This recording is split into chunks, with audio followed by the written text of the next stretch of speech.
Est-ce que tu es un mauvais étudiant parce que tu utilises des anglicismes quand tu parles français? Et moi, est-ce que je suis une mauvaise prof si je te laisse faire? Salut à tous, bienvenue dans cette nouvelle vidéo. Aujourd'hui, je vais répondre à une question que beaucoup de mes étudiants m'ont posée. Est-ce que je peux utiliser des anglicismes quand je parle français? Et surtout, comment je peux le faire? C'est une question qui est hyper intéressante parce que c'est une question qui fait débat parmi les natifs, parmi les francophones. C'est une question qui fait débat, qui fait couler beaucoup d'encre, alors même que le français intègre beaucoup moins d'anglicismes que l'allemand ou le japonais. Alors pourquoi ça fait débat? Déjà, j'ai envie de vous expliquer un petit peu. La première chose que je peux vous dire, et ça on le verra un petit peu plus tard, mais en français, comme dans beaucoup d'autres langues, il y a énormément d'anglicismes qui sont liés au monde de l'entreprise et notamment au monde de la start-up. Et si vous avez déjà écouté les podcasts qu'on produit avec Nathan, donc les podcasts de French with Panache, vous saurez que ce monde, celui de l'entrepreneuriat, c'est un monde qui a un petit peu une mauvaise image en France, même si ça change progressivement. Et donc on accole beaucoup de stéréotypes à ce milieu et notamment celui d'abuser des anglicismes. En plus, l'anglicisme, je crois, en France, crée un petit peu une fracture sociale. Si vous utilisez des anglicismes, vous pouvez entendre des gens qui vont dire Ah mais d'accord, tu te crois supérieur parce que toi, tu peux parler anglais. Et en fait, je crois que l'utilisation d'anglicismes, ça peut créer une certaine insécurité chez certaines personnes parce que ça peut les renvoyer à leur difficulté d'apprendre ou d'acquérir une nouvelle langue. Donc ça, c'est la deuxième raison pour laquelle les anglicismes peuvent agacer en France.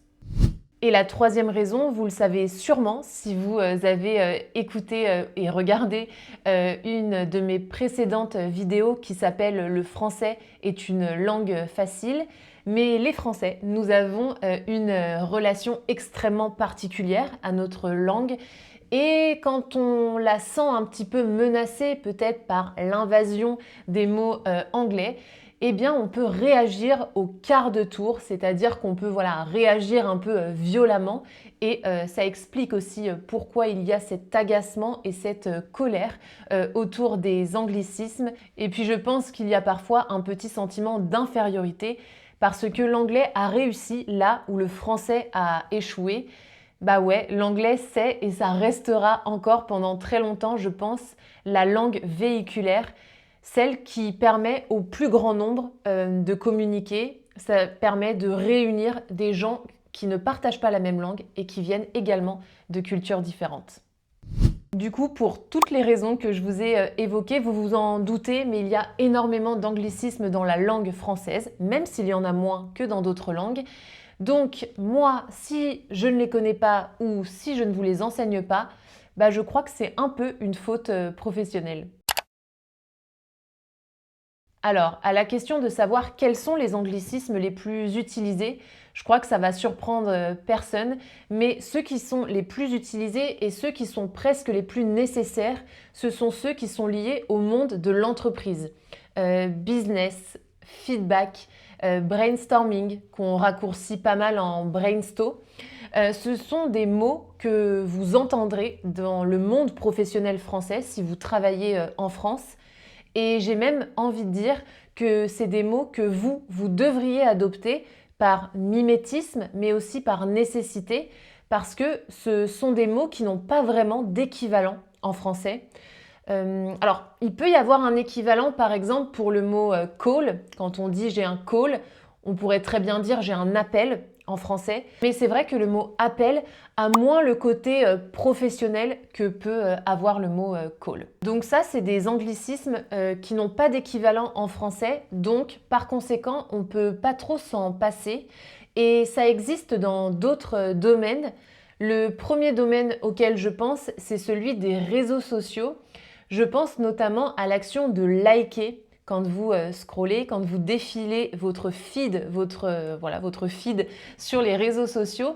Quand vous likez une publication, on n'a pas trop d'équivalent en français. Alors vous pourrez me répondre, je peux dire aimer, mais ça peut porter à confusion. Par exemple, si vous dites « Oh, j'ai vu sa publication et je l'ai aimé », on peut croire que vous voulez juste dire que vous l'avez apprécié et pas que vous avez fait l'action de poser un like. C'est pareil pour un mot que j'utilise beaucoup, c'est le mot safe, l'adjectif safe. On dit beaucoup cette ville est safe, cet endroit est safe, ce pays est safe. Alors vous pouvez me dire, mais il y a une traduction en français avec l'adjectif sûr. Oui, mais je trouve que l'adjectif sûr ne traduit pas toutes les nuances du mot safe, de l'anglicisme safe. Parce que quand on utilise en français l'adjectif safe, par exemple cette ville est safe, on exprime l'idée que, voilà, objectivement, cette ville n'a pas de problème de sécurité, n'a pas de problème de criminalité, mais on exprime aussi un sentiment beaucoup plus subjectif où on veut dire qu'on se sent bien à cet endroit. Quand on dit cette ville est safe, on exprime aussi l'idée qu'on s'y sent bien. Et je trouve que ce sentiment, on ne le retrouve pas dans l'équivalent français, donc dans l'adjectif sûr.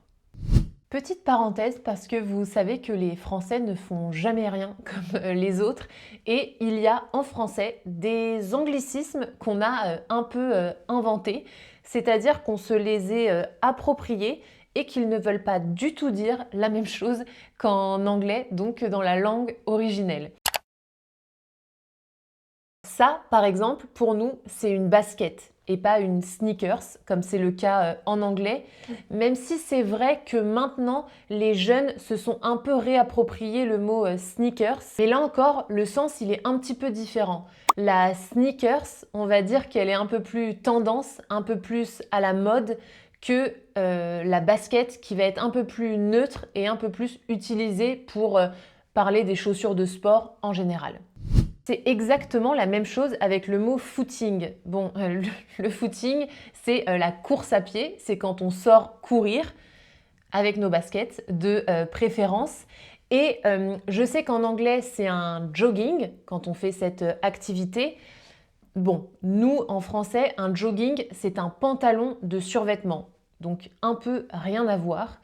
Mais on commence à se réapproprier un autre mot originel anglais qui est le mot running.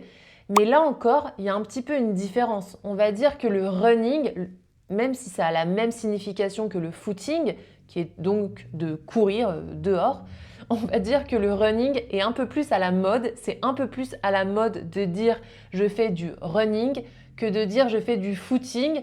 Là, c'est presque un peu plus démodé ou un peu plus ringard. Alors maintenant que je vous dis ça, que je vous ai dit tout ça, peut-être que vous vous dites que c'est un peu un bordel. Comment on fait pour s'y retrouver? Comment on fait pour uniformiser tout ça? La réponse, c'est que c'est quasiment impossible, mais il y a une institution en France qui a tenté de faire ça, c'est l'Académie française.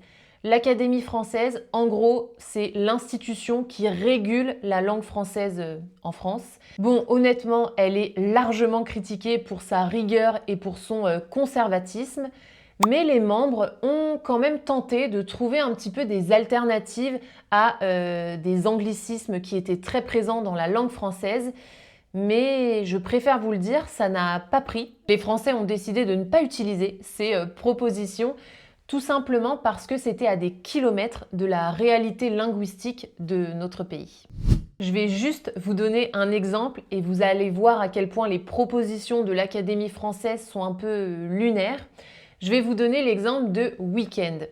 En français, quand on parle du week-end, on parle de samedi et dimanche. Je pars en vacances ce week-end, je parle de samedi et dimanche. L'Académie française a proposé une alternative à week-end, c'est vacancelle. Bon, alors c'est joli, mais honnêtement, les chances pour que ça remplace week-end, je pense qu'elles sont proches de 0. Et là, vous pouvez peut-être me dire, ouais, mais vous avez un équivalent, vous avez une traduction. Vous pouvez dire fin de semaine.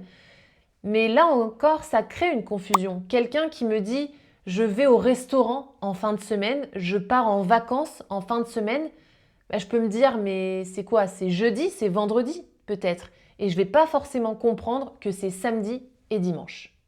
Malheureusement, dans la majorité des situations, l'alternative française, l'équivalent français, ne retranscrira jamais la réalité de l'anglicisme et surtout comment les Français se le sont appropriés. Et c'est ça que je voulais vous dire d'ailleurs. Si jamais vous vous posez des questions sur les anglicismes qui sont utilisés en France, peut-être que vous êtes tenté de chercher sur Internet et vous tomberez sur le site de l'Académie française ou alors sur un dictionnaire en ligne, par exemple. Mais moi, j'ai envie de vous dire, ne vous y fiez pas. Ne faites pas confiance à ces références, j'ai envie de vous dire. Pourquoi ? Parce que oui, les institutions, les médias, les politiques, ils vont s'indigner de l'utilisation qu'ils jugent massive des anglicismes en français parce que voilà, ils ont envie de protéger notre langue. Mais il ne faut pas oublier une chose, c'est les locuteurs qui choisissent du sort d'une langue, qui choisissent ce que devienne une langue et qui choisissent comment utiliser une langue. Donc j'espère au maximum vous avoir retranscrit la réalité et surtout la complexité de notre utilisation des anglicismes en français. Mais parce que c'est compliqué et complexe, je ne vais pas vous laisser comme ça. J'ai envie de vous donner quelques conseils pour vous aider à bien utiliser les anglicismes quand vous pratiquez votre français. Mon premier conseil, il est directement lié à ce que je viens de vous dire. Si c'est les locuteurs qui choisissent du sort et du destin d'une langue, eh bien écoutez-les et imitez-les. Ça, c'est vraiment mon premier conseil. Et si vous faites attention à ce qu'ils disent et à comment ils utilisent les anglicismes, vous remarquerez qu'il y a deux particularités à retenir. La première, c'est l'accent.